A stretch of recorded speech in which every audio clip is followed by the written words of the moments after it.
전 세계가 하나 되는 최고의 축제. The greatest celebration that brings the world together. 2017 IeSF 월드 챔피언십에 오신 여러분들을 진심으로 환영합니다. Welcome to the 2017 IeSF World Championship. 네, 안녕하십니까. 오늘 개막식 진행을 맡은 게임캐스터 이기민입니다. Hello, this is Kim Min Lee who will be hosting the opening ceremony today, and this is translator Jisun Park. 네, 자 이렇게 뜻깊은 자리에 초대해서 정말 진심으로 감사를 드리겠습니다. Thank you very much for inviting us to such a meaningful occasion. 네, 자 이번 2017 IeSF 월드 챔피언십은 총 30개국에서 300여 명의 선수들이 참가하였으며 This tournament hosts 300 players from 30 different nations. 네, 11월 9일부터 12일까지 총 4일간 리그 오브 레전드, 카운터 스트라이커 글로벌 오펜시브 그리고 테켄 7까지 총 3가지 종목으로 펼쳐집니다. For 4 days from November 9th to November 12th, these players will be engaging in 3 different competitions ranging from League of Legends, Counter-Strike, Global Offensive, and Tekken 7. 네, 자 그럼 다음으로 자리를 빛내주실 내빈 소개가 있겠습니다. 자, 한 분 한 분 소개할 때마다 여러분들의 큰 박수 소리 부탁을 드리도록 하겠습니다. We will now be introducing the VIPs who will be adding to these occasions. Please give a big round of applause for each and every one of them. 자, 먼저 국제 e스포츠 연맹 실비우 스트로이 부회장님을 소개합니다. 여러분 뜨거운 박수 부탁드리겠습니다. Mr. Silvio Stroy, the Vice President of International Esports Federation. 네, 자 다음은 국제 e스포츠 임철웅 사무총장님을 소개하겠습니다. Mr. Alex Lim, Secretary General of International Esports Federation. 자 다음은 부산광역시 박재민 행정부시장님을 소개하겠습니다. Mr. Jaemin Park, Vice Mayor for Administrative Affairs of Busan Metropolitan City. 자 마지막으로 부산정보산업진흥원 서태건 원장님을 소개합니다. Mr. Taegon Seo, the President and CEO of Busan IT Industry Promotion Agency. 네, 오늘 바쁘신 와중에 자리를 빛내신 우리 내빈 여러분들께 여러분 다시 한번 뜨거운 박수 부탁드리도록 하겠습니다. Thank you again to the VIPs for joining us during their busy schedules. 네, 자 이제 다음으로 개회사가 있겠습니다. 자 오늘 개회사는 국제 e스포츠 연맹 콜린 웨스터 이사님께서 수고해 주시겠습니다. Up next will be the opening speech. The opening speech will be delivered by the Director Colin Webster of the International Esports Federation.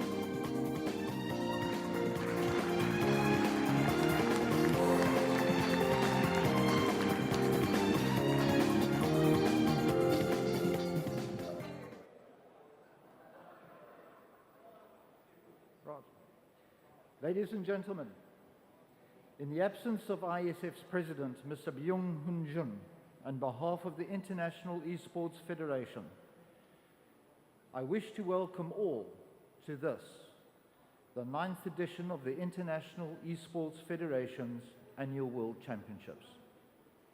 I specifically welcome to IeSF's 9th World Championships the following: Mr. Park Jae-min, Vice Mayor for Administrative Affairs of Busan City; Mr. Taegon Seo, President and CEO of Busan IT Industry Promotion Agency; representatives of IeSF's member national federations; members of the media; the esports athletes, without whom this event would not be possible. IeSF is a member-based organization to which national federations are affiliated. As such, IeSF is the only body that can truly represent those that it serves, be it both the member federation and the esports athlete. More than that, IeSF, being a member-based organization, is the largest such type of organization in the world for esports. IeSF thus believes in enabling the growth of member federations in each and every country in order to become truly representative. The 9th Esports World Championship is thus the pinnacle of IeSF's endeavors. It represents the coming together of all member federations to experience the joy and the excitement of competition. It is at such championships that esports athletes, administrators, dignitaries, and media can mix in order to fashion the future of esports. It is in such melting pot that divisions are forgotten, and we all become as one, sharing the highs and sharing the lows to become one family in order to create a new future. A future in which esports will be propelled to new heights,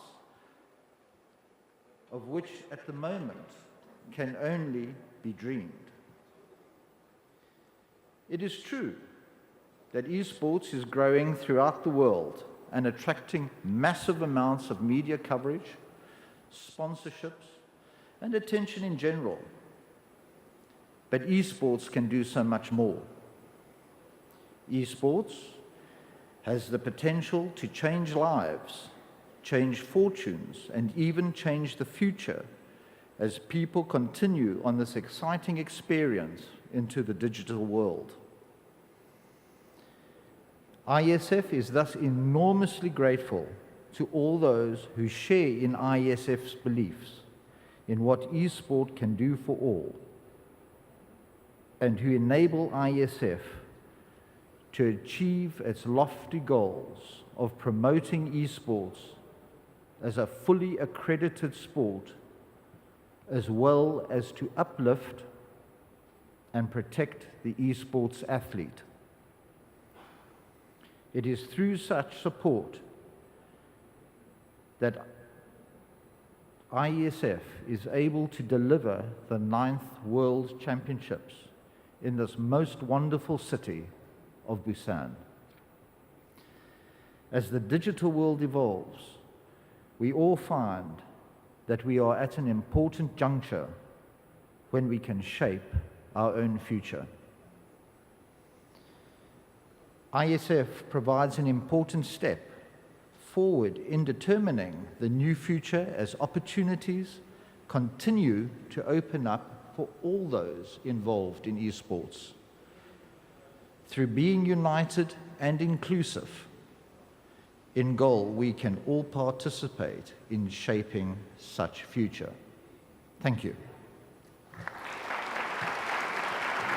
네, 자 오늘 첫 번째 개회사를 벌려주신 콜린 웨스트 의사님께 다시 한번 뜨거운 박수 부탁드리겠습니다. Please give a big round of applause for Director Colin Webster. 네.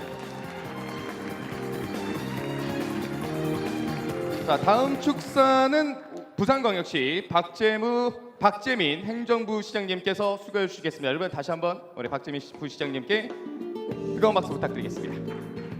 Our next speech will be delivered by Vice Mayor of the Administrative Affairs, Mr. Park Chae-min.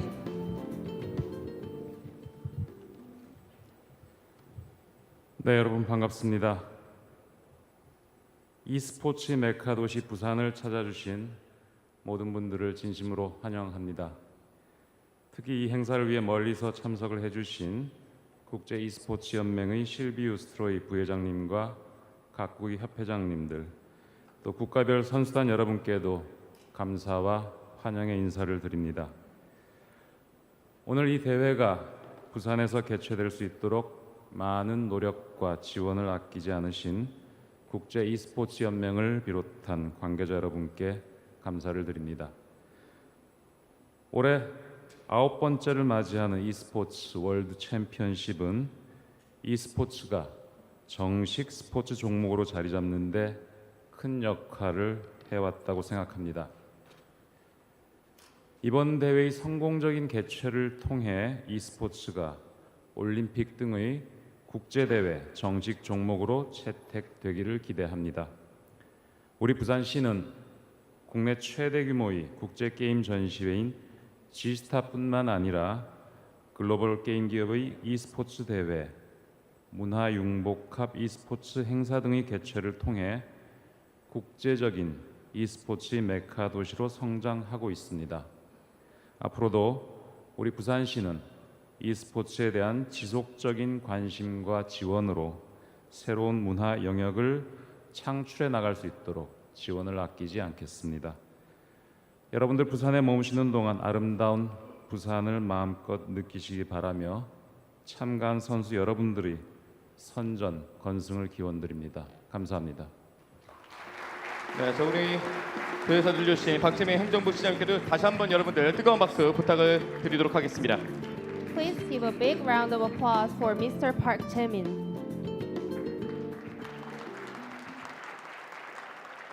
네. 자 다음으로 대회에 참가하는 선수단이 자국의 국기를 들고 입장하도록 하겠습니다. Up next, the players of the participating nation will enter the stage bearing the flags of their respective countries. 국제 대회에서 모이게 되는 올해 그 국기 그리고 선수들이 첫 번째로 선보이는 자리입니다. 각 나라 입장 시 여러분들의 큰 박수를 부탁을 드리도록 하겠습니다. Please give a big round of applause for each country. 네. 자, 제9회 e스포츠 월드 챔피언십 개최지 국가부터 입장하도록 하겠습니다. 대한민국, Korea,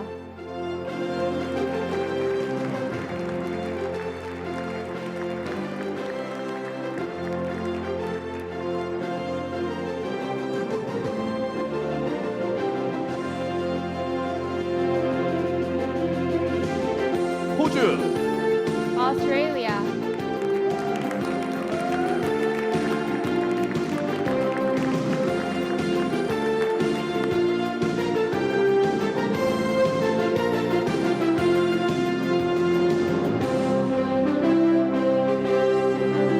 오스트리아, Austria,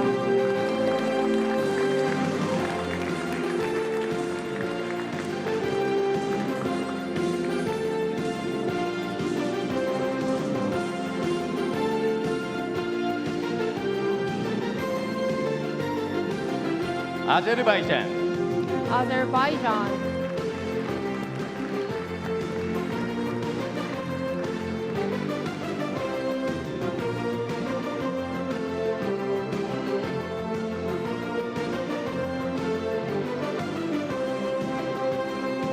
중국, China,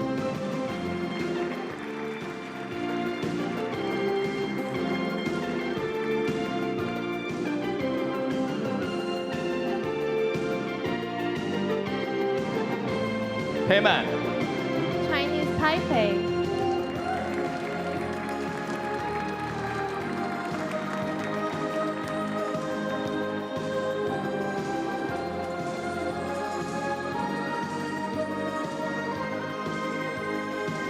코스타리카, Costa Rica,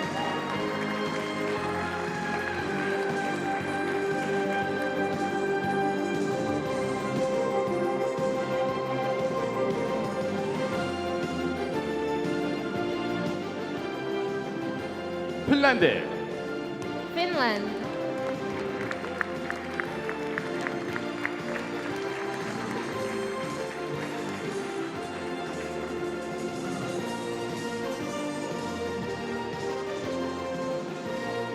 조지아, Georgia,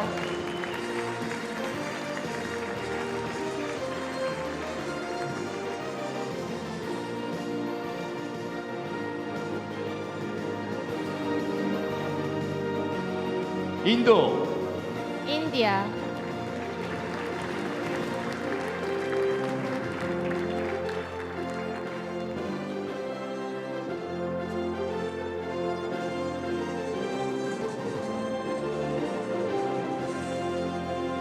이스라엘, Israel,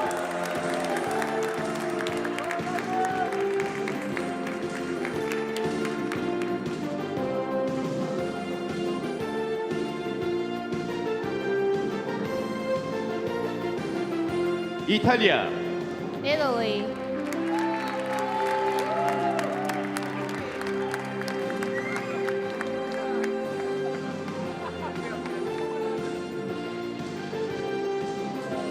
마카오, Macau,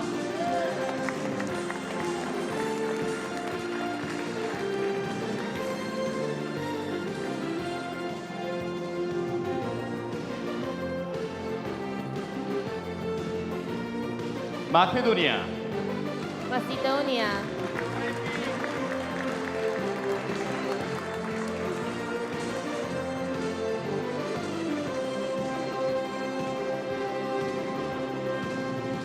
말레이시아, Malaysia,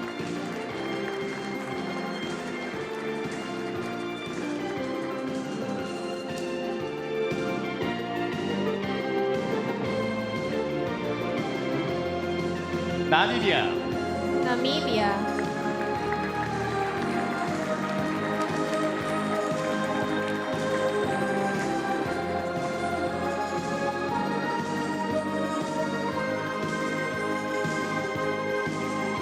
네덜란드, Netherlands,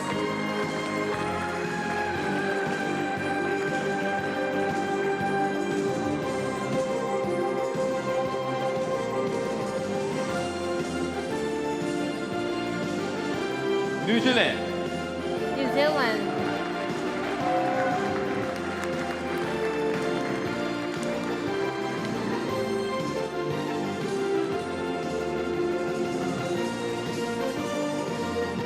필리핀, Philippines,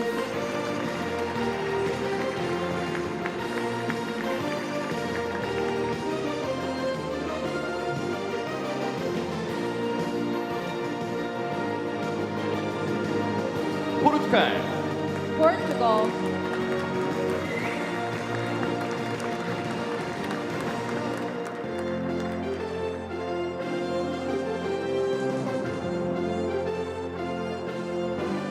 루마니아, Romania,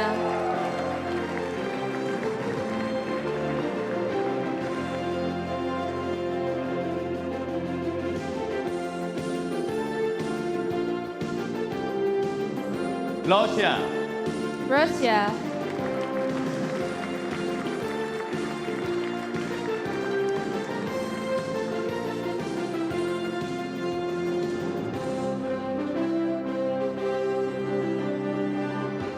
세르비아, Serbia,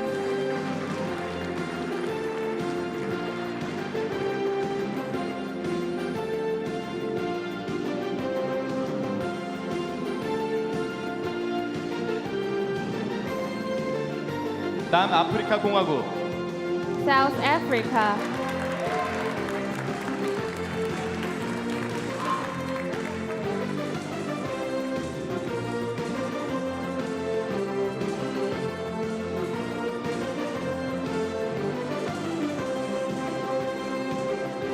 스웨덴, Sweden,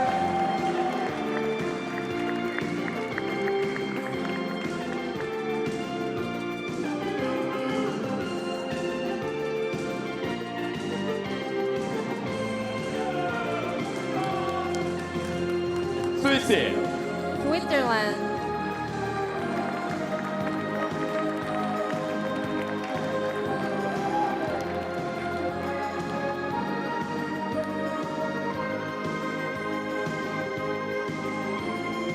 태국, Thailand,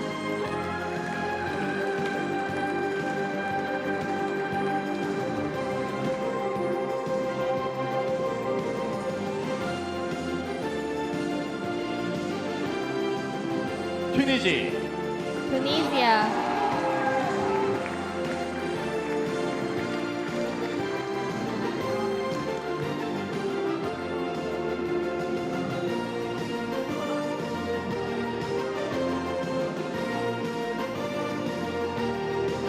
네, 자 이렇게 약 30개국 그리고 300여 명의 선수들이 모여 있습니다. 여러분, 선수단에게 여러분들의 열정 어린 박수 부탁드리겠습니다.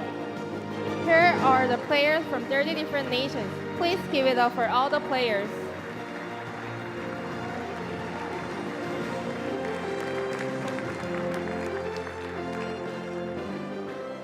네, 자 다음으로 선수 선서와 심판 선서가 있겠습니다. Up next will be the players and the referees' oath-taking ceremony. 네, 선서 선수 대표는 제이스 바치오핀 그리고 심판 선수 대표 마르쿠스 코스비리타 위원께서 수고해 주시겠습니다. The player representative for the oath-taking ceremony will be Jason Patsofin. Commissioner Marcus Coscarverta will be the referee representative.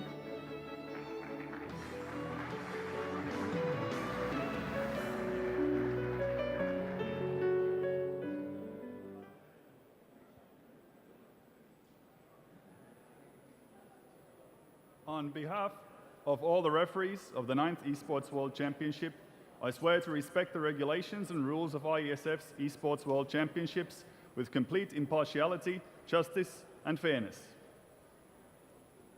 On behalf of all the players of the 9th Esports World Championship, I swear to respect the regulations and rules of the IeSF Esports World Championship, to honor my nation and the competition through performing to the highest levels of sportsmanship and fairness. 네, 자 선수들의 멋진 활약과 페어 플레이를 기대해 보도록 하겠습니다. Thank you, and we'll all be looking forward to great performances and fair plays. 네, 자 다음으로 개회 선언이 있겠습니다. Next will be the opening announcement. 네, 개회 선언은 다시 한번 국제 e스포츠 연맹 콜린 웨스터 이사님이 수고해 주시겠습니다. 여러분 뜨거운 박수로 부탁드리겠습니다. The announcement will be delivered once again by Director Colin Webster of International Esports Federation.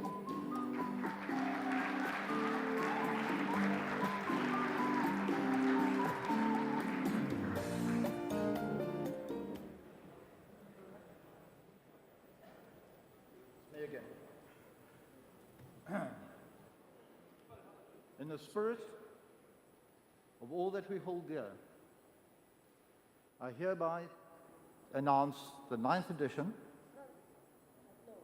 Yes? Are you taking it? Jolly good. I hereby announce the 9th edition of the IeSF's World Championships open.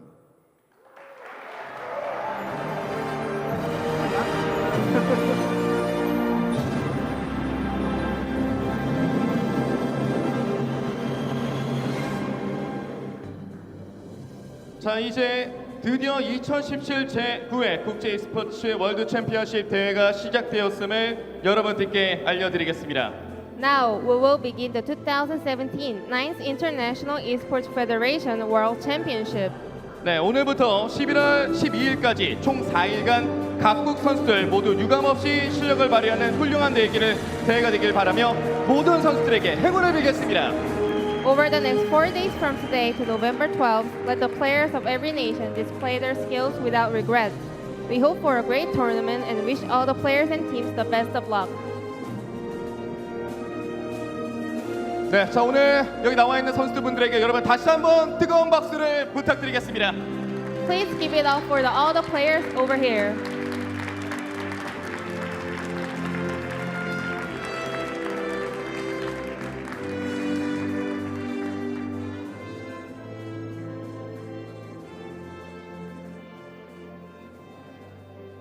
네, 자 이렇게 해서 오늘 2017 제9회 IeSF 월드 챔피언십의 계획 선언까지 모두 마무리가 되었습니다.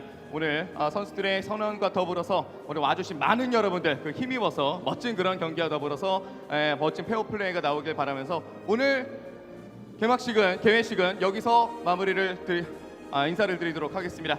모두 멋진 경기 그리고 파이팅 부탁드리겠습니다. 모두 선수 여러분들께 파이팅! This is the end of the opening ceremony. We're looking for a great tournament and please give it up for all the players.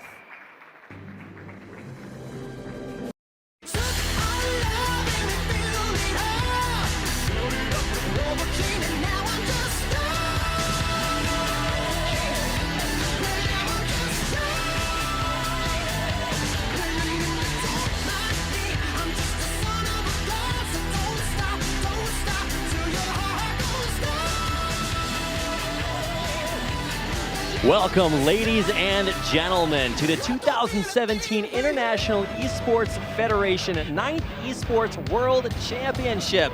Live from Busan, South Korea at the International Passenger Terminal, we are going to be bringing you a lot of esports content here, and we are excited to be here as well.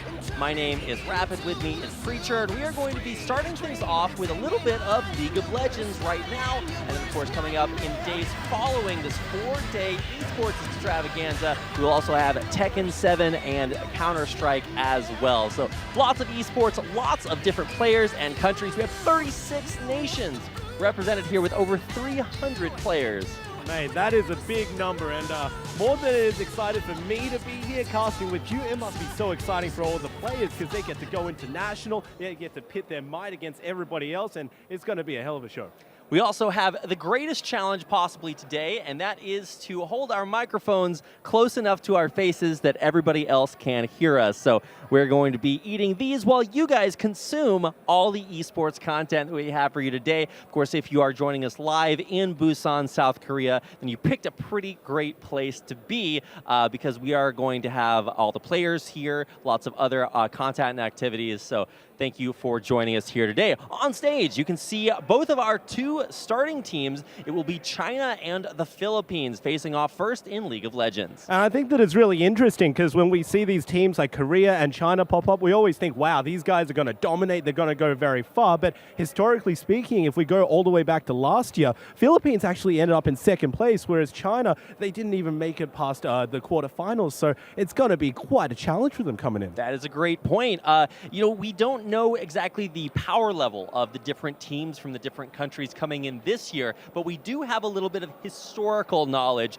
Things like China has traditionally placed very highly, especially in League of Legends, but last year they placed 5th through 8th, whereas Team Philippines, who will be starting this first match off with, actually did get 2nd. They were a big surprise for a lot of people, but it's a team called Action Arena. They have their own like pro infrastructure in the Philippines, and they did extremely well last year. So I'm looking forward to seeing how they show up this year as well. Yeah, and I think that one of the biggest things coming in is consistency. So if you bring in a whole lot of people who can communicate well, who can play on the same level, then you don't necessarily need to get like, you know, the highest rank possible. It's just playing on the same page. Well, let's go ahead and start things off by giving a little bit more information. And of course, we already went over this, but one more time now that you can see it on your screens. The biggest thing, of course, will be the schedule that you have down there with League of Legends group stage starting on day number 1. Day number 2 is CSGO, and day 3, of course, we will have the Tekken quarters, semis, and grand finals there. So kind of splitting things up. And of course, the final day is a little bit of everything as we have the grand finals, 3rd place matches for League of Legends and CSGO. So this will be your day for League of Legends, and we'll have more League of Legends on the final day of the tournament with some other esports in between. Let's go ahead and talk a little bit about the way that this format works for the tournament. Well, if you take a look, these teams were divided yesterday into these 4 groups that you can see on your screen, and they need to play against each other, and they just need to make it out of groups. So the top 2 of every single group that I believe will go through to the quarterfinals where they will be battling to make it through. Absolutely. It'll be best of 1 round robin format, and then we will move into best of 3 in the elimination phase of the tournament once we hit the playoff bracket. So you can see 3 groups of 5, and you know, we were talking yesterday about which groups are going to be the group of life, the group of death. Like, which group do you feel like came out being the strongest? I mean, while we can talk about C and D being extremely strong because, you know, they got a lot of individual talent, they got a lot of good countries that traditionally have done very well in the past, right. I actually really do want to pay my focus to Group A because Group A, first of all, it's a smaller group. It only has 4 as opposed to 5 in the other ones. And more importantly than that, it looks like these teams, they're extremely close-knit in terms of their skills. Right. So any of them could potentially come through, and it really does look like a group of life. Really, anything can happen in Group A. I think Group C and D, like you mentioned, having very strong teams, especially Group C with Russia and South Korea in it. It's going to be 2 of the favorites to get out of that group, but of course, very, very tight there. You also have a lot of European countries coming in that have a lot of very highly skilled challenger League of Legends player talent in them. I think Switzerland has a couple of players that have been all over the world to play League of Legends. Also, the Netherlands and Finland, or not Finland, Netherlands and I can't remember. One of the other... Romania. Romania. There we Romania. go. Also, both very, very stacked ex-pro and current pro player teams. Very, very important to keep our eyes out for them. And I believe we'll be seeing Romania and Serbia both play a little bit later on. And then Sweden will play in our second match of the day. So lots of really, really good players and tournament games coming your way. Should be getting into those any moment now. And I think that the coolest thing is these teams, they're going to be coming in with a lot of stylistic mismatch, right? That's right. Some of these teams, they're going to come in with a lot of... Nobody knows what to expect, Preacher. Exactly, yeah. If you have some pro players, they could be leading the charge saying these are the players that we should probably be doing. Or if you have a group of friends, some people who have played a lot together, then maybe they'll just be saying, you know, we practice this a lot, we're on the same page. Nothing quite like the power of friendship. We'll see if that is strong enough for our teams. We get into our first game of the night. It is going to be China taking on the Philippines. Now, China has chosen the blue side for our first game of the evening, with Philippines over there on the red. And of course, that does change a lot, specifically which players get banned out, which champions get banned as we go through the ban phase to start things off. Yeah, coming into this tournament, a lot of these players, they do like to play 1 or 2 champions in specific. So if these guys have been doing their homework, then they should be banning them out. But apart from that, you also see some very standard bans. This is the start of the day, so we will just elaborate that Galio is extremely strong. This is hot patched. 7.21, I do believe, so his Q isn't going to be strong as what it was, but still, 0.8 scaling is not too bad, and over on the red side, very standard Callista ban. You can't let that through. Yeah, we're going to see Callista most likely banned every single game. She is incredibly strong. Now, LeBlanc is definitely a target ban against Mole, and what should be noted also is that both of these teams have a lot of support coming into this. We'll talk more about how that works out as we go through, but I think the biggest impact in picks and bans that we're going to see on this particular patch, as opposed to if you've been watching like League of Legends Worlds, is that items like Ardent Sensor aren't quite as popular because they have been very heavily nerfed. So that could change the landscape of what we see highly prioritized from our AD carry and support combos. Almost certainly, because before, everything relied on your jungler. You need a tank jungler, you need an initiation jungler, so we're thinking about Sejuanis, we're thinking about Jarvans in the jungle in order to facilitate these engages for your team fights. But now that Sensor isn't really the go-to, you can actually have that in your support position. You're thinking about Alistar, you're thinking about even something like a Nautilus if need be. It all works out very well.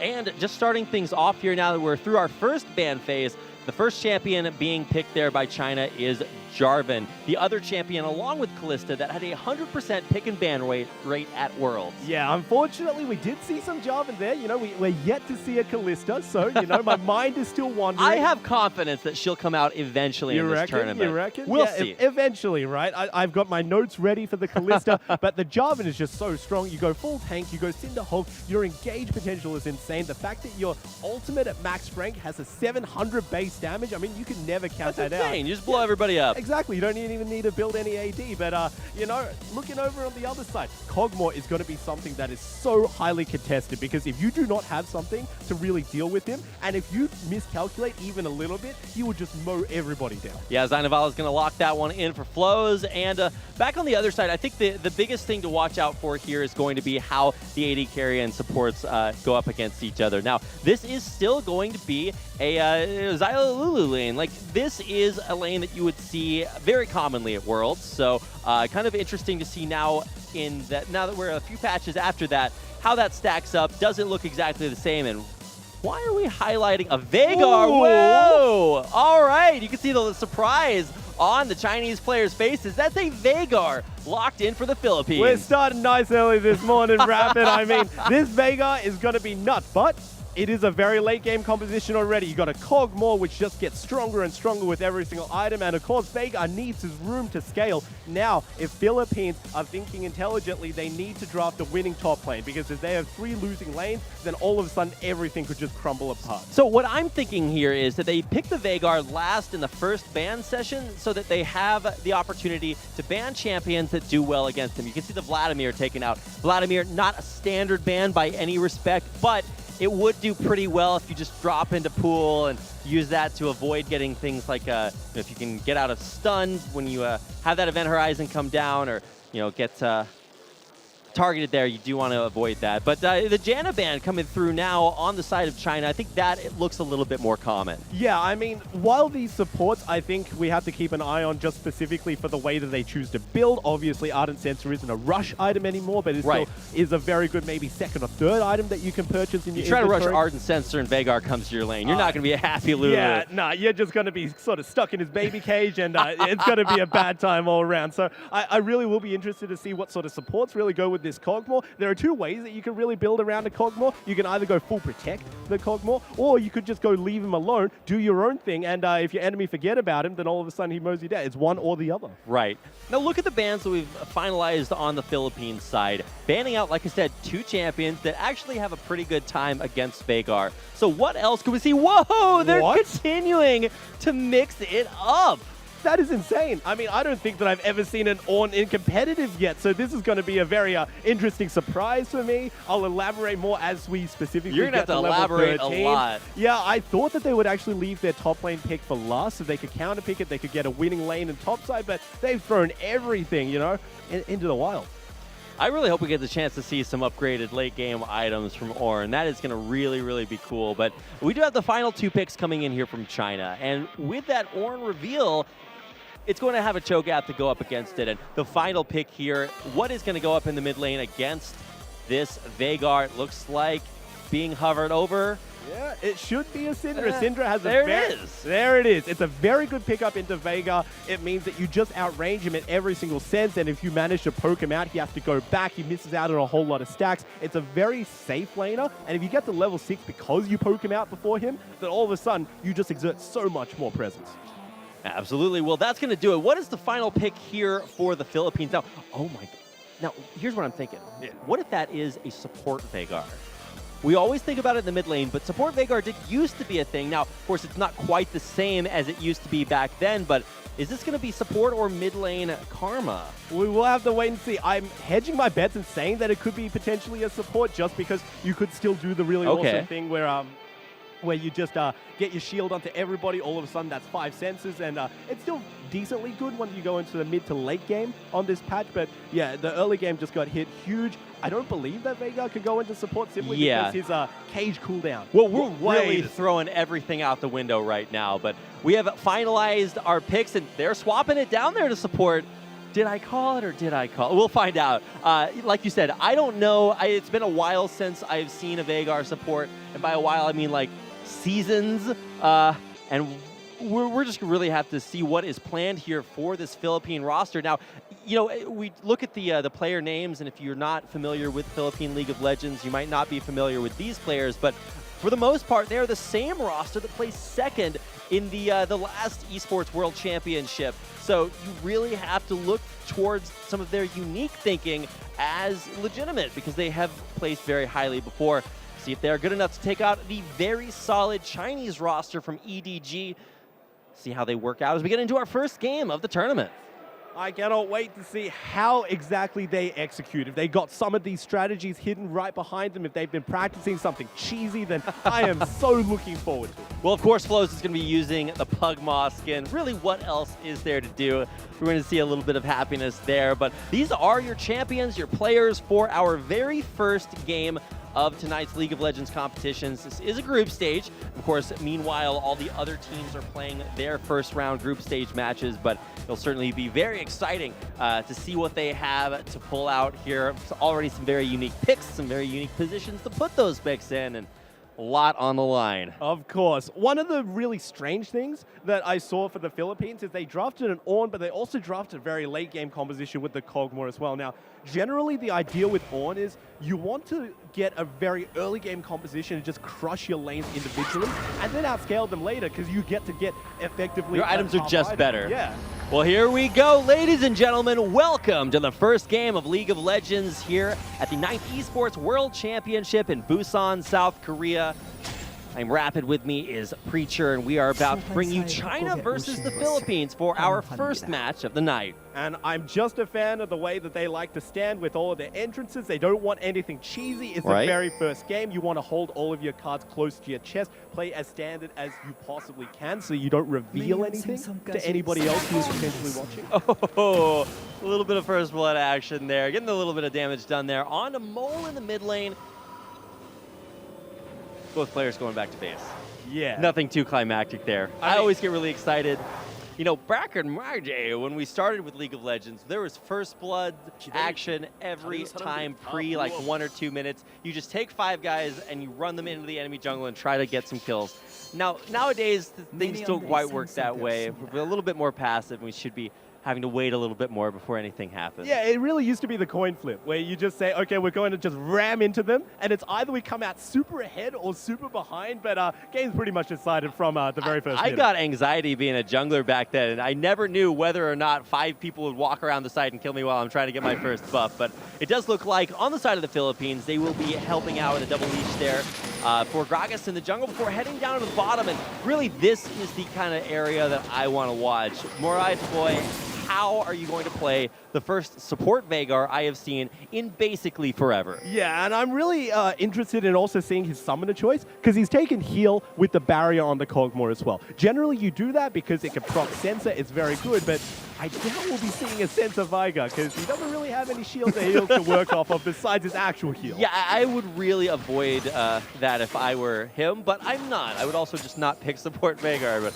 we'll find out how he does. This is not the first time that he has played this. He has thought this all the way through, but look at that. He's already stacking things up, getting some extra gold from that early harass, and this is what I like to see. Lots of action, lots of early trading, which is not something you would really think about wanting to do that much with a Kog'Maw. Yeah, but you know, he is a Veigar, so he can go for the trades. What's Lulu going to do? Either shield herself or do damage to you? It's not going to be the same amount of effort, but hey, this is a very early roam coming down from the Jarvan. Brave will also be not spotted out as he did get over that Dragon Pit unseen. But can he find a way to get this? No, early knockup. Here we go. Gonna get the flash. The flash countered as Flo gets away, but still blowing the enemy AD carry summoner. Very valuable. It's much more important to blow Kog'Maws than it is to necessarily hold on to your own as the Jarvan, because Kog'Maw, without any sort of defensive capabilities, is essentially a sitting duck. So while Jarvan can visit this lane, Syndra, if she shoves this in very early towards the Karma, she can also visit this lane, and the stun is more or less just set up for her.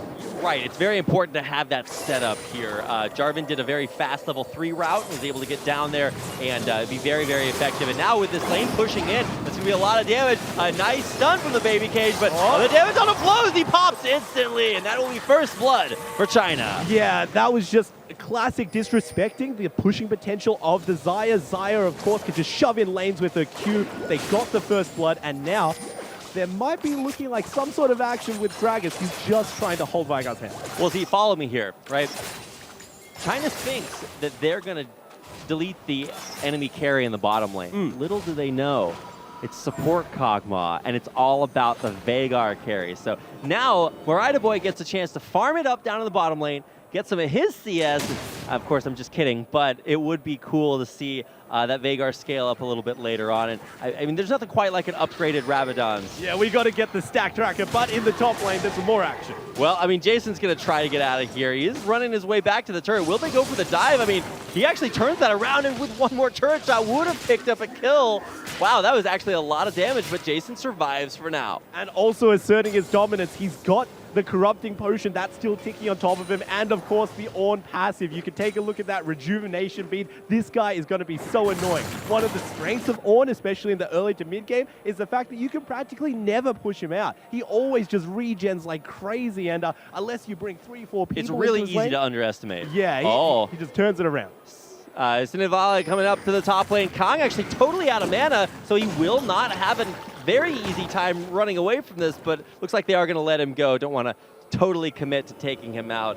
So both teams ganking the top lane, and neither one of them paying off. Yeah, but, you know, ultimately, if Ornn manages to stay in lane, if he's given the freedom, then he can just get more items without going back. But in the bottom lane again... Whoa, Flows too far forward. Summoner heal used, but he'll pop again. And now Moraida, he's going to have to head for the hills. Kog'Maw will get a little bit of last-second damage done right before the shield is applied, but that is 2-0, taking out this Kog'Maw. Yeah, that's the second time that it's happened. And Rapid, you really just got to take a look at this entire lane. The heal on the Veigar, you could have taken something like the Exhaust. Xayah is such a strong early game laner. Absolutely. She has such great base damages, especially into a Kog'Maw. And if you don't trap her up in your cage, and you're standing in a position where she can still hit you, it's not a great deal for you. I mean, I'm still just looking for Moraida Boy to legitimate this Veigar support.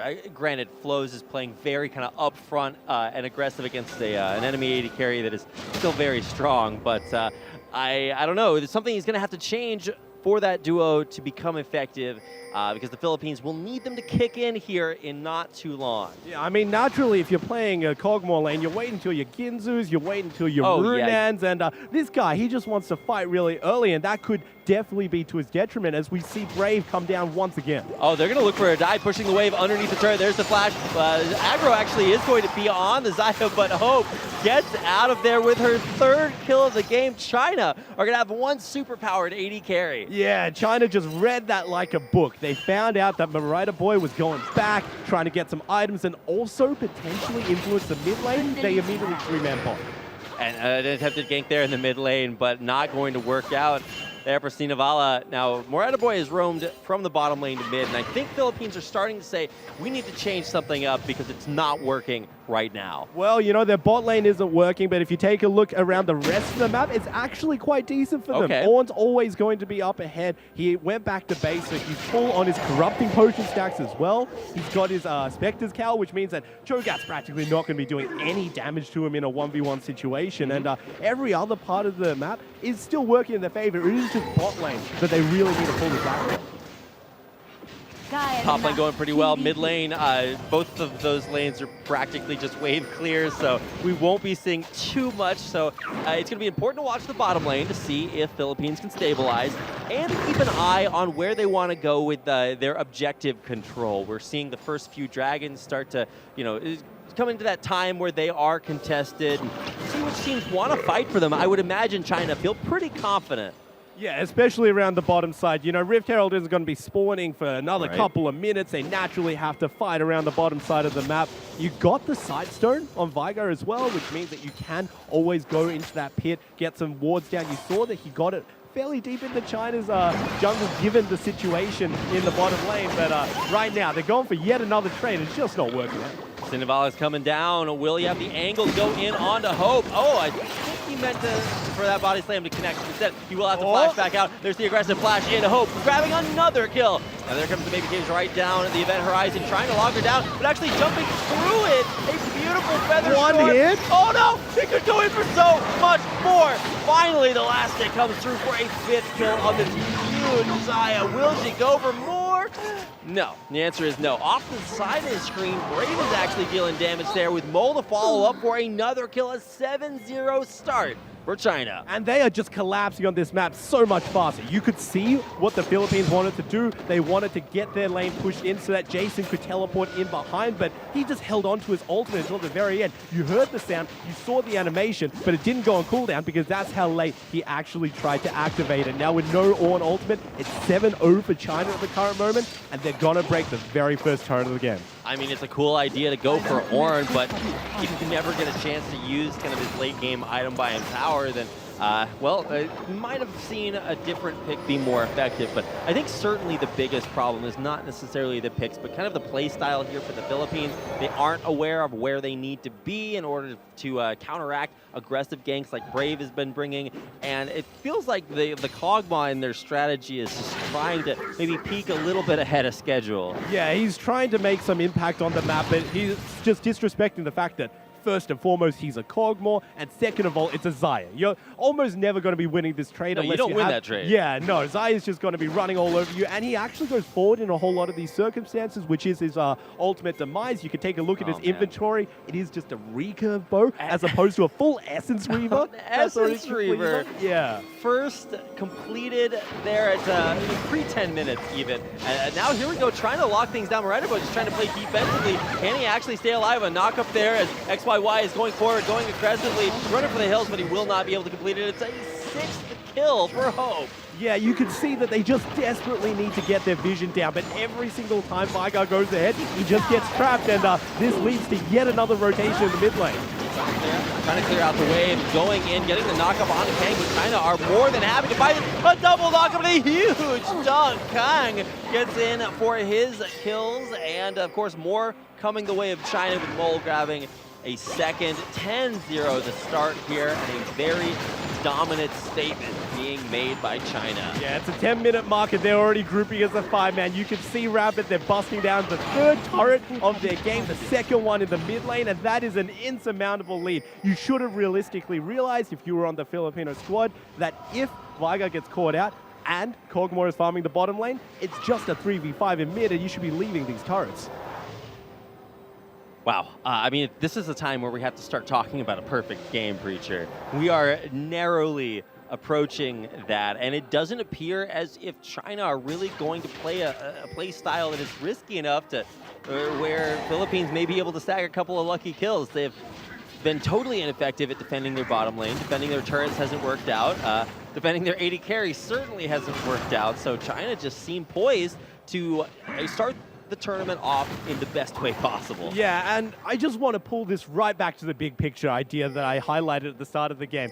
If you really want to get an Ornn on your side, you need as many winning lanes as possible. And I'm talking about literally every single role is winning over their counterpart, because you dominate the early game and then you transition to a stronger late game because you get more items than your enemy. But the fact that they've opted in for this Kog'Maw, who hasn't actually done that well in lane because he keeps on trying to trade with a Xayah early on, it doesn't look like they're ever going to reach that stage. Now, you got to remember that the very first patch after Ornn was released, he got locked out of his items. So you need to get to level 13 before you can even upgrade. It's looking like a bit of a far journey for them. Yeah, I mean, that is the big thing about Ornn, right? You want to be able to just buy your items wherever you want, of course, upgrade items for the rest of your team. We may not even get a chance to see too much of that here. Jason struggling. Actually, whoa, does get that knock up in turret range, but I think the shield from Lulu is more than a single turret shot deals damage. So Hope's going to be okay for now. And I love the rotations here from China saying, all right, we dominate bottom lane, go to mid lane, go to top lane, and now we might be looking for a little bit more. Sinavala is in the wings, waiting to come in here. Will he be able to find it? The damage being done there to Jason, trying to get the knockoff. Jason will go down there, Featherstorm to take him out, and Hope looking maybe for more. He's got Mole coming up around the corner there, but that'll be one dead Ornn and a dead tower at the same time. Yeah, you definitely need to respect this Xayah. She was 6-0, now she is 7-0 after that kill and also that turret in the top lane. And you can see, over on the Chinese side, Kang in the bottom lane, he is just pushing up all the way to this Kog'Maw because he is practically in a scenario in which he could just go toe-to-toe with this beast. I mean, there's no way Kog'Maw could fight a Rod of Ages Cho'Gath at this point. It is probably not his favorite thing to see on the other side. Now, here we go, trying to get the lockdown there. Lulu will be stunned, but momentarily getting away. And just something to point out there is that this Lulu is still rushing Ardent Sensor first, even though it was somewhat heavily nerfed. The idea that you can make a 7-0 AD carry even just a little bit stronger sounds pretty good to me. Yeah, of course. And, you know, it kept its raw components as well. So you still get the bonus shield, you know, the 10% extra. Right. She's taking wind speakers, which I assume she has. That's another 10% on top of that. You want to be stacking as many of these forbidden idol items as you possibly can. It's 10% on every single one. Mikhail says 20%. And all of a sudden, you're practically just going to be a buff for the Xayah. So she already had the early game, you already saw it dominate the bottom lane, and now she's also getting that mid-game to late-game power spike that that Lulu can really provide for her. And of course, the biggest strength, buying an item with my name in it.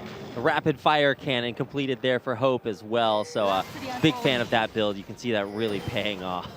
Yeah, you know, just shooting your feathers so far. It's a zoning tool, right? I just like it when they buy it because I get the royalties from them. But I wish, right? Oh. But yeah, a great zoning tool. I mean, when you're being zoned by a 7-0 AD carry, it's a pretty good zone. And it's also just the most annoying thing. While one auto doesn't do too much damage by itself, as these autos do. Oh my goodness! Can't lock down, can't even stop Hope. Getting a kill inside the cage is not. They're not locked in, or she's not locked in with them. They are locked in with her. And Hope even now kind of feeling herself going forward and back, and it's going to be very difficult for the Philippines to stop not only the Rift Herald, but the Chinese team as well. Yeah, this is a little bit ridiculous. I doubt that the Chinese team would even potentially want to end here. If they get the inhibitor, they could potentially push with some more, but Ornn's ult is coming in. He's going to redirect to get the knockup onto Cho'Gath, but not a whole lot more. Going in there, a knockup on Marida Boy. He and Jason are running back away though with very low health, but all the damage is onto Flows. Hope will take him out. The sole casualty for the Philippines now, but it won't last for very much longer. Flows, and now Echo going down. Marida Boy and Jason very low, but they will stay alive. China still playing a perfect game. And all of them are alive, which, Rapid, does mean that they are still on the path to a potential perfect game. They haven't dropped a single player, no turrets yet, and the Rift Herald got an inhibitor at 16 minutes. What else is there to take on the map? Nothing's up. It's still a perfect game if the opposing team kills the Rift Herald, because they didn't kill it to get it in the first place. Oh, so. yeah, of course. You know, you're just stopping the push, but it doesn't really count in that sense. It does. All right, so 14-0, things looking grim. Where's the hope for the Philippines? Well, maybe it's not in this game. Maybe it's going to come in other games after they get this experience to say, okay, well, these strategies we came out with didn't quite work. Let's figure out something. Because you have to know that picks like Ornn, picks like this support Veigar, are not picks that they're 100% sure will win them games. They're like, let's bring it out, let's try it, and if it doesn't work, then there's still time for us to win the games we need to make it out of the group stage. Yeah, much like us, they're also testing the waters. They're trying to see exactly what works and what doesn't, what's a hit and what's a miss, and also gauging the individual talent of the enemy players. I mean, you're taking a look at the bottom lane. This is a Kog'Maw who wants to go toe-to-toe with the Xayah. He might be trying to mind game them out to say, hey, I'm actually really good mechanically, but the limitations of my champion don't quite allow me to win out on these trades. This could be a very good lesson learned going into the future. Absolutely could be. There's more to the tournament than just this one game, because, and thankfully so, because China are just dominating at this point. And one thing that this tells not only the Philippines playing now, but other teams that have to play China as this round-robin group stage comes to bear is that you're probably going to want to put a little bit of focus on hope, because I just got to say, it's been a while since I have seen a Xayah that looks quite this strong. Yeah, and you know, you could be saying that it's facilitated by the rest of the team, but let's be realistic. She got 2 solo kills in the bottom lane without any interference at all, so she's being busted into the turret. Oh no, perfect game at Riz, trying to keep her out of the harm's way. Here comes the Ornn, busted right back. No perfect game for you. China will drop their first kill. That is a good one, taking that shutdown gold off of Hope. Yeah, that is a massive amount of gold that is taken off of Hope. The very first game for the Philippines, and now they got a little bit of hope on their side as well. You know, the kill went over to Karma, so that means that she should be able to protect Kog'Maw as much, but while that was happening, bot lane was being shoved in, and 2 inhibitors before 20 minutes, that's going to be a ridiculous push to clear. It's about so much more than just the kill. So maybe the moral victory there for the Philippines. They don't lose the perfect game, but they do lose a bottom inhibitor, which is maybe a little bit more impactful. So that's an inhibitor down at the mid lane and the bottom lane, and now top lane. You have to know China has their sights set on it. Yeah, they're going to be barreling down top. You'd imagine they want to get a whole lot of control down onto the top side of the map because Baron is coming up in 1 minute. You naturally have to assume with 2 inhibitors down that there's not really anything else that the Chinese team really want to turn their eyes on. And while they may have dropped a perfect game, they certainly don't want to drop the game itself, so they should have their eyes on it. Yeah, I mean, it is never truly over until it is over, as the platitude goes, but it certainly seems as if China have put themselves in a very good place. So as long as Hope isn't running forward and dying like we just saw, I think things will probably go pretty well. We do see her returning to the top lane with her team nowhere to be found. This is a very lonely Xayah, but probably capable of protecting herself, although here comes XYY to help out a little bit. Yeah, they're just trying to protect her, but you can see on the mini-map right now that there is so much vision denied away from the Philippines. They don't even know that she's there solo, because if somebody was just standing behind in fog of war, they need to respect it, and you can see that they do. She's just getting free hits on this turret, essentially by herself before everybody else can. Chasing down to half HP before this fight even starts. The inhibitor turret will go down, and this inhibitor down below half HP. Philippines know that they might need to go very soon. Oh my, the damage from Mole is insane. More than enough to zone out, take down the 3rd inhibitor of the game. That's the most annoying and frustrating thing playing against a Syndra, is the fact that she can zone you out without you even being able to hit her. And you can see that the only person who can really hit her on the side of the Philippines is Flows, but he hasn't even got his Ginzu's Rage Blade, so there is no way that this Kog'Maw is comfortable with trading with this Syndra. So it's a very tough game, and now with 3 inhibitors down, it's going to be double super minions. Very difficult. Pain. You know, I don't know what the standard Cho'Gath build is, but his is looking pretty AP heavy, and while the rest of his team is taking Baron, he's looking to put that damage down and try to catch out just about anything in his way. He actually almost killed Gragas and is forced to push it back a little bit more. Thankfully, a nice little stun there, but can it stop the Cho'Gath? Almost picking up that kill, but Gragas body slams way to safety. And that is the downside of when you play AP Cho'Gath. The fact that you don't have your Righteous, you can't chase anything because you don't have any movement speed. But I can I can maybe shed a little bit of light on this, Okay. and it might be a little bit of BS, because on the Chinese servers, if you're playing any top laner at all, and you have or even Riven, right? Let's Right. just say, and you have an insurmountable gold lead over your enemy top Okay. laner, you just rush a Proto Belt. You just get a Proto Belt, because it's funny, it does a little bit of damage, it dashes you forward. What's not to love about it? I was a big fan of that item when they did add it into the game. So I'm glad that we get a chance to see it, even if it is on a top lane show, Gas. He was putting it to use and actually almost did get a kill. He still has those 6 stacks on the ring as well. So we're gonna see if he can get a little bit higher as the Chinese team pushes forward. I mean, this team did qualify through the Chinese qualifiers to represent them nationally in tournaments like IeSF.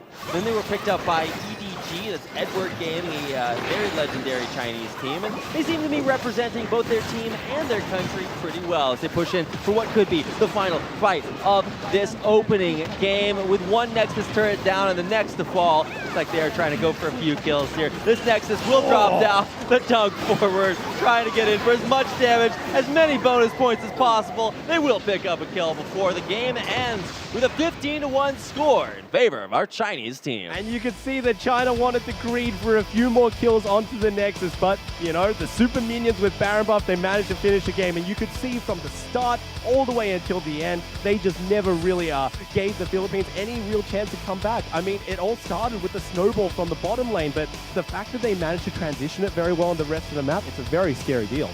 Very scary indeed. Of course, very scary for any teams that have to face China in the upcoming group stages. Very, very dominant performance in our first game of the night.